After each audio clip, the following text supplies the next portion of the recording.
आसतु बनैबा आज पनीर टिक्का। तो पनीर टिक्का पाई मुझे प्रथम पियाज काटी नहीं बड़ साइज करके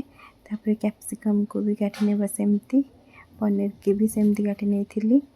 सबको मिसई देकी मसला रे नहीं जाइथिबा धनिया गुंड जीरा गुंड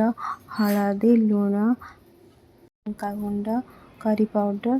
ब्लैक पेपर पाउडर कस्तूरी मेथी 2 चम्मच बेसन मसला रे नहीं अदा रसुण पेस्ट किसी हलदी कि दही नहीं जावा भल भाव गोल नवा कलर पाई टिके तवा नहीं जावा तवा तेल देकी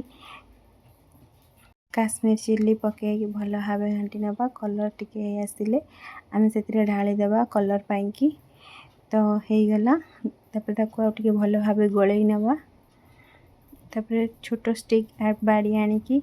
ताकू आमे गुंथी नहीं जावा तो सब जाक गुंथा हो गला परे आमे पैन रे तेल देवा भल भाव तापर ताकू आमे भल भाव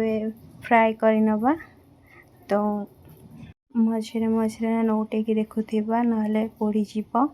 तापर आमे से गले टिके काढ़ी नहीं आसवा पैन रु